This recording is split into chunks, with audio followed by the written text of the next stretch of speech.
한국직업방송과 연합뉴스TV가 함께 만드는 취업 전문 뉴스 투데이 고용플러스입니다. 노동계가 22일부터 연쇄 총파업에 들어갔습니다. 정부가 불법 파업 엄단 방침을 밝혀 충돌이 예상되는 가운데 금융과 철도 등 공공부문 파업이 줄줄이 예정돼 있어서 시민 불편도 우려됩니다. 이소영 기자입니다.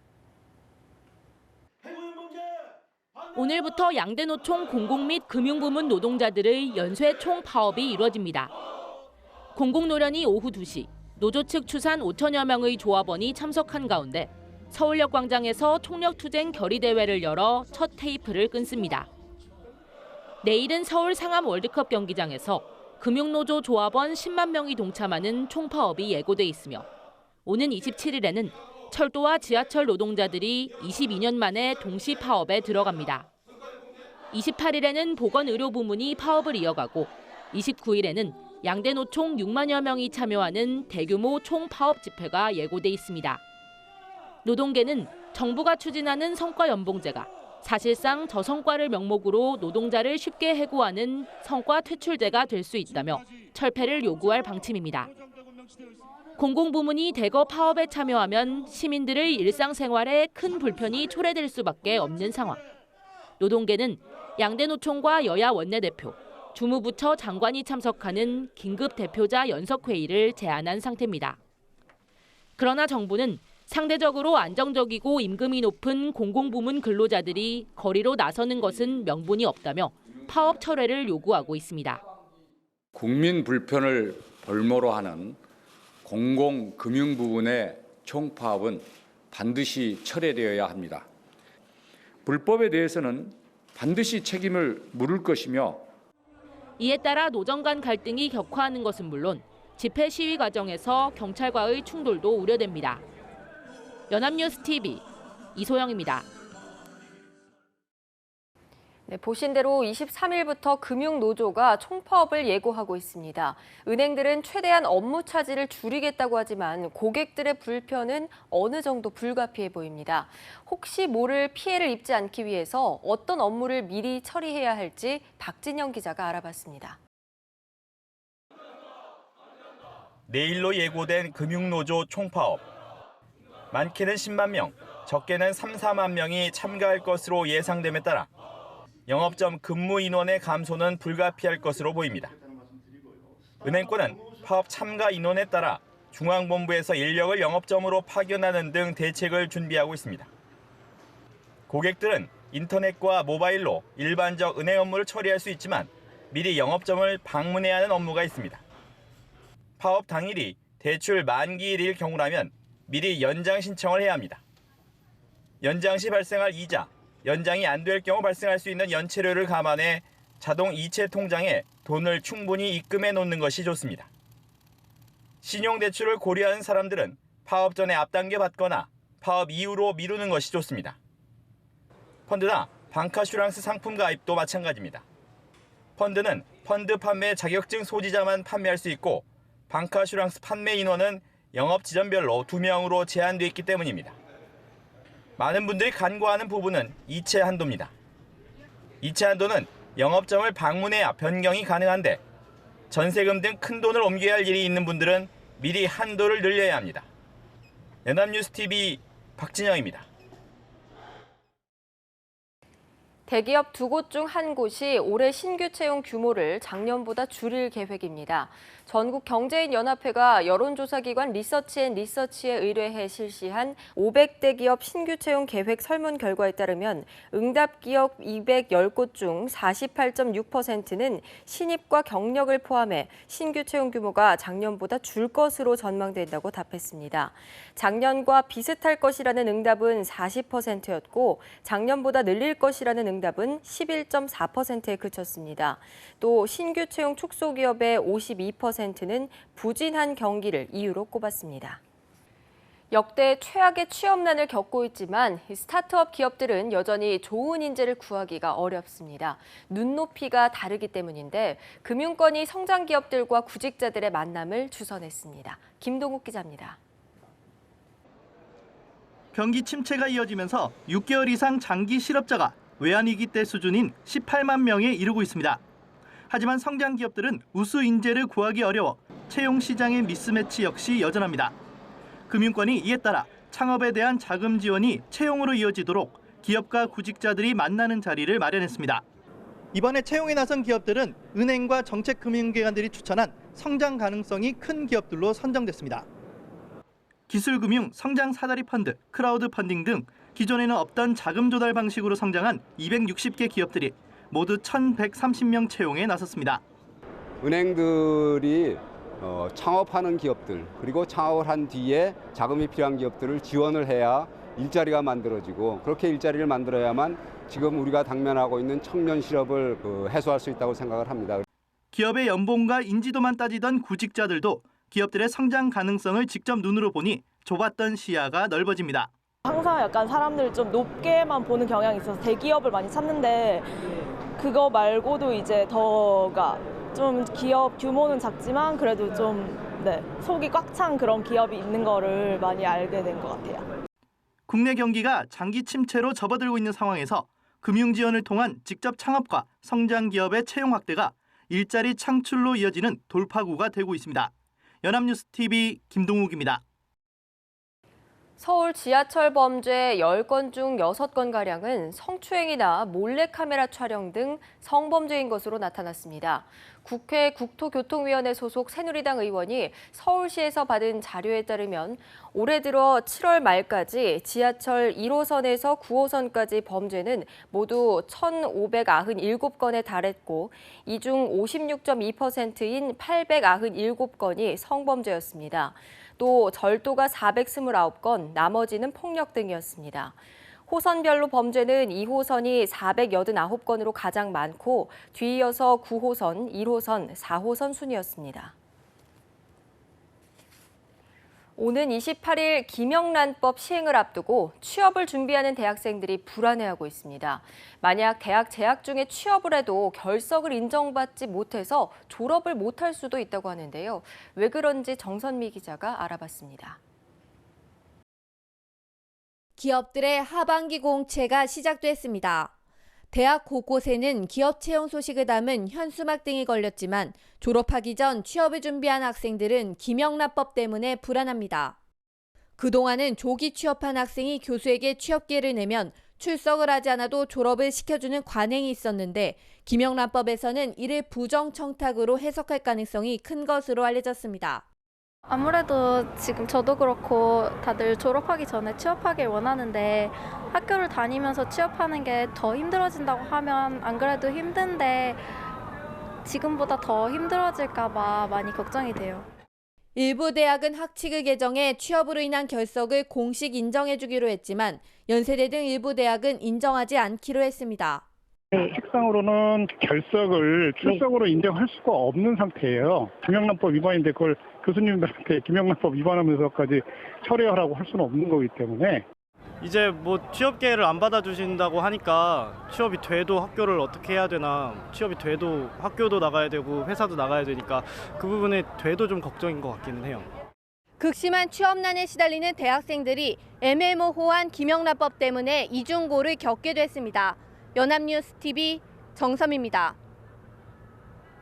정부가 현장 실습 고등학생에게 야근과 주말 근무를 강요하는 악덕 사업장 근절에 나섰습니다. 고용노동부는 오는 11월 21일까지 이른바 열정페이 근절을 위해 인턴을 다수 고용하는 사업장 500곳을 기획 감독한다고 밝혔습니다. 이번 감독은 고용부가 올해 2월 발표한 인턴 보호 가이드라인의 준수 여부를 점검하고 법 위반 사업장을 엄정하게 제재해 열정페이를 근절하기 위한 겁니다. 이번 감독에서는 5월에서 7월 운영한 열정페이 근절 익명 게시판에 접수된 48건과 함께 그간 열정페이 논란이 이어진 패션과 미용, 디자인, 출판 업종 등의 부당한 관행을 점검하게 됩니다. 근무 시간에 졸았다는 이유로 아르바이트생을 무차별적으로 폭행한 치킨집 사장이 경찰에 붙잡혔습니다. 사장은 아르바이트생이 고민 끝에 경찰에 고소하자 조폭을 들먹이며 보복 협박까지 했던 것으로 드러났습니다. 정선미 기자입니다. 지난 2일 저녁 경기의정부의 한 치킨집 앞입니다. 치킨집 사장이 아르바이트생을 다그치더니 갑자기 뺨을 때립니다. 아르바이트생은 죄송하다며 계속 고개를 숙였지만 폭행은 계속됐습니다. 사장은 소화기를 들어 휘두르며 위협하고 주먹으로 얼굴 등을 수차례 가격하더니 머리를 잡고 무릎으로 찢기까지 합니다. 근무 시간에 졸아서 깨웠는데 기분 나쁜 듯이 반응했다는 이유에서였습니다. 봉변을 당한 아르바이트생 20살 김모 씨는 뇌진탕 등 전치 3주의 상처를 입었습니다. 경찰은 치킨집 사장 42살 송모 씨를 특수상해와 특가법상 보복 협박 등의 혐의로 불구속 입건해 조사하고 있습니다. 송 씨는 피해자가 경찰에 고소한 사실을 알게 되자 조폭을 불러 묻어버리겠다며 보복 협박까지 한 것으로 밝혀졌습니다. 경찰은 이른바 갑질 범죄가 사회적 문제가 되고 있는 만큼 철저히 수사하겠다고 밝혔습니다. 연합뉴스TV 정섬입니다. 정부가 공기업의 여성 임원 비중을 30%까지 끌어올리겠다고 한 약속은 지켜지지 않고 있는 것으로 나타났습니다.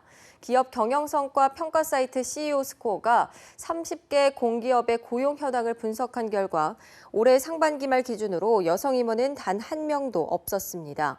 2014년까지는 한국광물자원공사와 한국철도공사에 각각 한 명씩 여성 임원이 있었지만 이들마저 퇴직하면서 전멸 상태가 된 겁니다. 주요 공기업의 부장급 인력 중 여성 비중은 1.9%에 불과했고 사원급은 19.5%를 차지했습니다.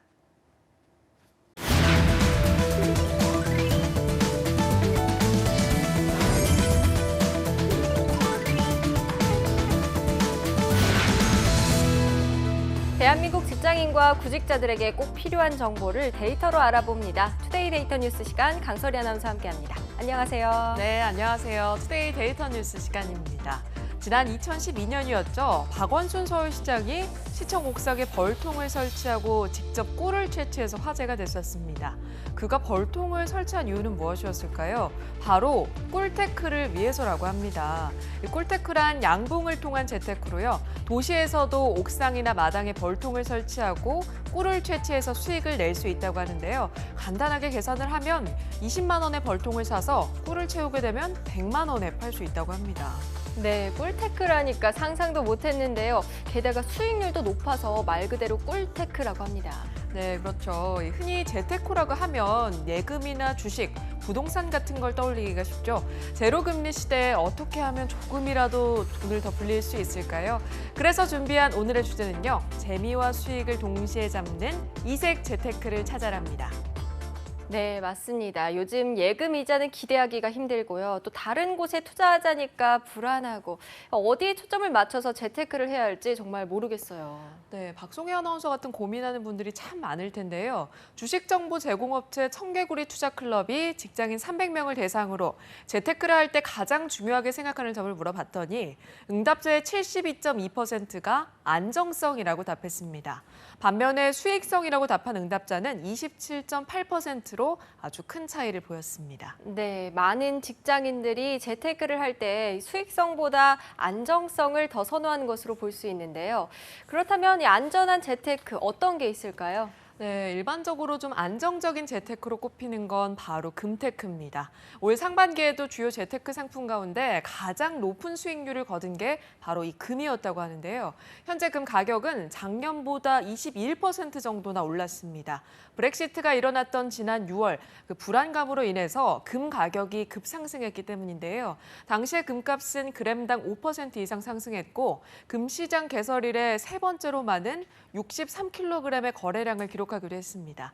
작년 말에 금을 사신 분들이라면 이미 20%가 넘는 수익을 내고 있는 거죠. 네, 20%라니까 정말 요즘 같은 때 꿈 같은 수익률입니다. 자, 그런데 이 금테크가 다른 재테크보다 안전하다고 했는데 근거가 있는 얘기인가요? 그렇습니다. 주식은 시장의 흐름에 따라서 폭락하는 경우가 있지만요. 금 가격은 폭락이 없다는 겁니다. 금테크로 큰 돈을 벌지 못하더라도 큰 손실을 입을 위험은 적다는 거죠. 참고로 금테크로 큰 수익을 보기 위해서는 장기적인 안목에서 투자하는 게 좋다고 합니다. 네, 그렇군요. 비교적 안전한 금테크 알아봤는데요. 자, 이보다 더 높은 수익률을 낼 수 있는 재테크 있을까요? 있습니다. 바로 레고에 투자하는 레고테크인데요. 영국 텔레그래프가 지난 2000년 이후 주식이나 금, 레고의 수익률을 비교했더니 레고의 투자 수익률이 연평균 12%로 1위를 차지했습니다. 그 뒤를 이어서 금이 연평균 수익률 9.6%, 런던 증권거래소의 주식이 연평균 4.1%를 기록했습니다. 네, 그저 장난감에 불과할 줄 알았던 이 레고가 좋은 재테크 수단이 될 수 있다니까 의외입니다. 게다가 금과 주식보다도 더 높은 수익을 낼 수 있다는 점이 정말 놀라운데요. 맞습니다. 그렇지만 레고라고 해서 다 같은 레고는 아니고요. 특히나 중고 시장에서 가격이 높게 형성되는 제품이 있습니다. 한정판으로 생산이 된다거나 스타워즈 시리즈, 심슨 시리즈 등 캐릭터와 합작한 레고 제품의 경우는 가격이 특히 높다고 합니다. 가장 가격이 높은 레고 세트는 2007년에 발매된 일명 레고 스타워즈 밀레니엄 팔콘인데요. 소비자가가 약 44만 원이었던 제품이 현재 영국 중고 시장에서 약 347만 원에 팔리고 있다고 합니다. 수익률이 가장 높은 레고 세트도 있습니다. 2007년에 출시된 레고 일명 레고 카페 코너인데요. 소비자가가 약 15만 원이었던 제품이 현재는 약 362만 원까지 올라가면서 8년 동안 수익률이 무려 2220%에 이른다고 합니다. 네, 어마어마한데요. 정말 제대로 된 레고 하나면 금 10돈도 부럽지가 않겠습니다. 자, 그런데 이 레고는 일부 마니아들 사이에서 거래가 있다 보니까 아무래도 시장이 좀 작을 것 같아요. 일반인들이 할 수 있는 재테크 좀 쉬운 거 없을까요? 네, 그렇다면 요즘 전업주부나 투잡 직장인 사이에서 뜨겁게 떠오르고 있는 신종 재테크가 있습니다. 바로 다육테크입니다. 네, 다육테크라면 제가 알고 있는 그 다육식물, 그걸로 재테크를 하는 건가요? 네, 맞습니다. 이 다육테크는요, 다육식물을 분양받아서 키운 뒤에 재판매를 해서 수익을 얻는 방식입니다. 참 간단한 방식인데요. 게다가 키우는 방법이 간단하고 잘 죽지 않아서 누구나 손쉽게 할 수 있는 이색 재테크이기 때문에 급부상하고 있습니다. 게다가 오래된 다육이일수록 값이 오르는 특성상 굳이 번식을 시키지 않고 잘 키우기만 해도 이윤을 쏠쏠하게 남길 수 있다고 합니다. 판로 또한 넓은 편이라고 하는데요. 다육식물 거래 전문 사이트에 상품을 등록하면 쉽게 사고 팔 수 있고 다육식물 전문 카페나 SNS상에서도 거래가 활발하게 이루어지고 있다고 합니다. 네, 저는 정말 처음 들어보는데요. 이 수익률이 높을지 조금 의심도 됩니다. 자, 다육테크의 수익률 얼마나 되나요? 네, 다육 재테크 수익률을 일반화하기는 어렵지만 저렴한 건 2,000원에서부터 비싼 건 1,000만 원을 훌쩍 넘을 정도로 품종별로 가격 차이가 크다고 합니다. 또 같은 품종이라도 잎의 색깔이나 크기에 따라서 값이 달라지는 등 아직 정해진 시세가 없는데요. 네, 하지만 보통 다육이를 종류별로 200개 정도 키운다면 월 평균 100만 원에서 150만 원 정도의 수입을 얻을 수 있다고 합니다. 네, 취미로 식물도 키우고 돈도 벌고 일석이조일 것 같은데요. 그렇지만 함부로 뛰어들었다가 인기가 사라질까 봐 좀 걱정이 되기도 합니다. 자, 요즘 다육테크가 조명받고 있는 이유가 따로 있을까요? 네, 그렇습니다. 다육이에 대한 중국의 수요가 크게 늘고 있기 때문인데요. 선인장 다육식물연구소에 따르면 2012년 1,500달러에 불과했던 다육식물 수출액이 지난해에는 185만 달러까지 늘었다고 합니다. 이 중에 중국 수출액은 140만 달러 수준으로요. 전체 수출액 중 약 75%를 차지한다고 합니다. 네, 수출 수요가 있다니까 안심이 됩니다. 자, 그렇다면 이 초보자를 위한 다육테크를 잘하는 팁이 있다면 좀 알려주시죠. 네, 초보자라면 시중에 2,000원에서 3,000원으로 쉽게 살 수 있는 저가 다육이를 사는 걸 추천해 드립니다. 가격이 크게 오르는 경우는 드물지만 워낙 번식력이 좋아서 박리담회로 수익을 얻을 수 있다고 하네요. 네, 알겠습니다. 자, 1%대 초저금리 현상이 지속되고 있습니다. 그래서 월급 불리는 재미를 찾기가 쉽지 않은데요. 자신의 투자 기관과 목적을 고려해서 오늘 소개해드린 이색 재테크에 도전해보시는 건 어떨까요? 네, 지금까지 투데이 데이터 뉴스 강설희 아나운서와 함께했습니다. 고맙습니다. 네, 고맙습니다.